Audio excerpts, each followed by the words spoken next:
What's going on, guys? So we are 8 days away from the NFL draft, and I've been really meaning to make a nice video for everybody, but man, it's getting close, and I just haven't done it. You know what I mean? I feel bad about it, but in that case, we are getting a car video, and sometimes car videos can be better than my actual videos because if you guys see me make a video in my car, you guys need to click on it instantly because it either means there's breaking news or it means I really had to get something off my chest.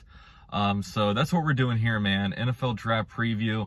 The Jaguars, very, very, very important draft for the Jaguars. They have more draft capital than I can ever remember us having, and also more draft capital than I can really predict in the future. I mean, I don't know when, hopefully we don't have this kind of draft capital in the future, just because, you know, these draft picks really came from just really tearing down our roster and giving away really good players. You know what I mean? Obviously, we have a first-round pick and a fourth-round pick from the Jalen Ramsey trade, who is one of the best cornerbacks in football, if not the best, and he's over there killing it for the Los Angeles Rams. And, you know, he was an all-pro, Pro Bowl caliber player, and Jaguars don't come by that very often, and the one time we do, the organization was not good enough to be able to keep him, just because, you know, we have a losing organization, we have a losing culture. I mean, it sucks to say, but that's how we are today and right now. Hopefully things obviously change. I think Urban Meyer is a true program builder. We all heard, you know, I guess we all didn't hear, but, you know, Alex Smith, before he retired, went and visited Jacksonville. He's like, man, Urban Meyer almost made me really want to play, just because he's got such a great vision in mind when it comes to building a winning program over there. And that fired me up a little bit, man, because it's been tough. It's just been tough. I don't have to harp on that. So not only have we had the coaching and the culture, we haven't had the quarterback, and the quarterback has been handed to us on a silver platter.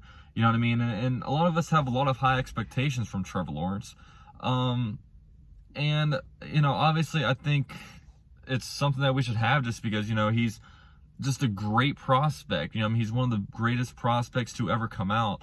But I think one of the most intriguing things about Trevor Lawrence isn't necessarily his ceiling, but it seems like he has a really good floor. You know what I mean? If his floor is Ryan Tannehill, then that's good. You know, the Tennessee Ryan Tannehill, then that's probably a good pick. You know what I mean? We just, lately, our quarterbacks' floors have just been god awful. It's just been awful, and that's why we've had, I mean, just over the last 5 years, we've had Blake Bortles, you know, Cody Kessler, Gardner Minshew, Jake Luton, Mike Glennon, just Nick Foles. How could I forget about him? Just awful quarterbacks, and just, you know, we've seen, you know, we've seen ceilings that are okay, you know, that was all right, that was a decent game, but then just next week it's oh my God, what was that? And, you know, hopefully with Trevor Lawrence, we get some stability out of that. And, you know, at the very worst, like I said, he's got an intriguing floor, which is good. So next up, I mean, the Jaguars obviously have the number 25 overall pick. This pick is it's really tough, because when you look at it, usually in the top 10, 15, it's very easy to forecast players that are gonna, you know, usually be mixed and matched in really the top, you know, 15. But then once you get pick 16 through 40, man, they're very jumbled up. So it's tough. You look at it and say, oh man, I would love to get Kadarius Toney at pick number 25. But then you see another mock draft, and Kadarius Toney has fallen to 33 or sometimes 45. You know, Merrick, who's popular at number 25, could fall to number 33. You know what I mean? There's all kinds of different, you know, different spots where these guys could go. And it's hard, because obviously, we have to forecast it right, and we don't want to feel like we're reaching, because it would suck to get a player, you know, at 25 that would have been there at 45. But we've seen it, man. I've seen, you know, ETN get mocked to the Jaguars at 25, but also all the way down, you know, to 45. So, but when you look at it, man, the Jaguars, I mean, it's a big discussion, man. Should we go offense? Should we go defense? And really, there's no wrong answer, because the Jaguars need a lot of help at a lot of different places. You know what I mean? Last draft, we went really defense heavy. I mean, 3 out of our first 4 picks were on defense. Both first-round picks dedicated defense. Our third round pick, Devon Hamilton, was on defense. You know, that's a lot of stuff. And then even this offseason, when it comes to free agency, we got, you know, obviously cornerback Shaquille Griffin, big deal. Safety Rayshawn Jenkins, big deal. Defensive end / tackle Roy Robertson Harris, pretty decent deal. Then, you know, Malcolm Brown, there's a couple more guys that we added to the defense. But really the offense, the only love it really got was adding on Marvin Jones on a 2-year deal. And that's, you know, these other guys on defense, you know, Shaquille Griffin, 3-year deal. Rayshawn Jenkins, 4-year deal. Roy Robertson Harris, I believe, was a 3 to 4 year deal. Marvin Jones got a 2-year deal. And there was like pretty much an out after one year. And it's like, what else did they do? Like Carlos Hyde, CJ Beathard, backup. Nothing along the offensive line. So it's like, it seems like it's setting up to where the Jaguars are going to be, you know, trying to load up on some offense. They did nothing at tight end. Obviously, the wide receiver spot is decent, but, you know, signing a 32, 33-year-old player to a 2-year deal, that's not solidifying anything. You know, that's a placeholder.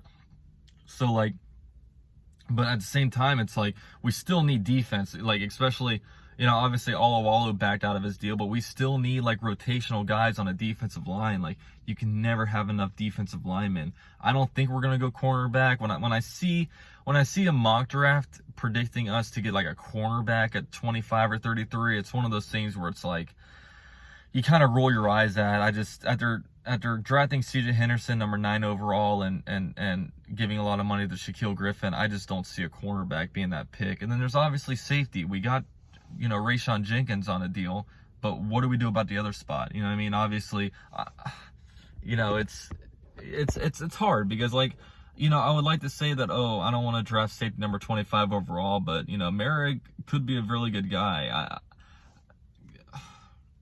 It is hard to discuss this, man, because we have so many holes and there's no great answer. But the great thing is we got a bunch of draft capital. So I don't know. The Jaguars really with the 25 overall pick.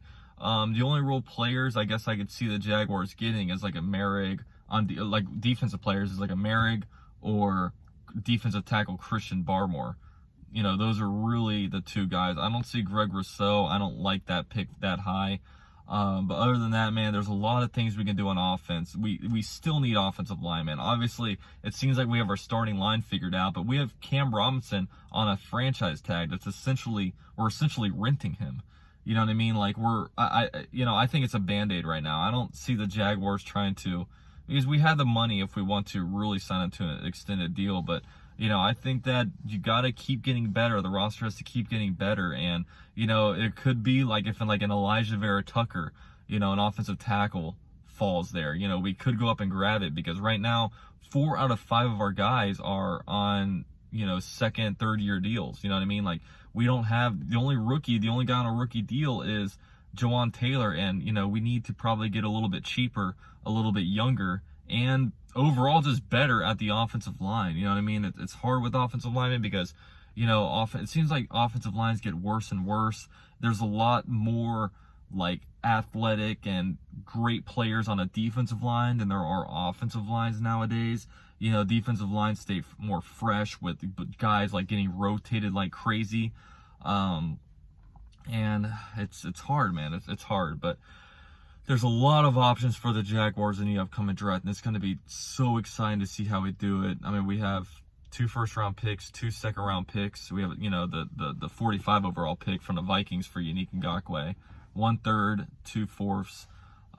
So it's a time. I mean, there's been some great mock drafts for us, and you know, this I really think that this draft, especially what we do with the first 4-round picks, that could be the difference between, you know, in 2021 playoffs versus no playoffs. But obviously, this draft is very indicative of what the team looks like going forward because you have to nail these. If you get a bunch of bums and a bunch of busts, we're going to be back with a 5-11, 6-10 record, spinning our wheels at what to do with the number 8 overall pick. You know, it's not fun. We've been in it before, but you know, let's change the franchise around. But those are some of my draft thoughts, man. I do think we still need to get better on offense. I mean, you look at the offense and you actually don't feel like it's all that bad.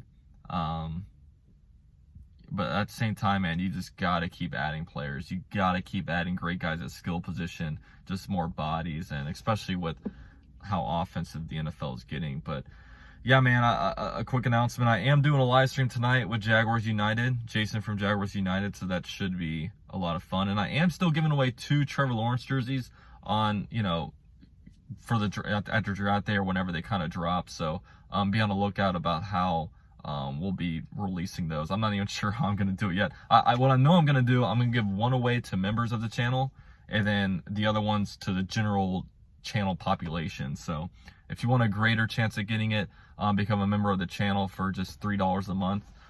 So one's going to go exclusively to members, and the other one, members and general subscriber population. But all right, guys, go Jaguars. 8 days away. Let's go. I'm pumped. Duval till we die.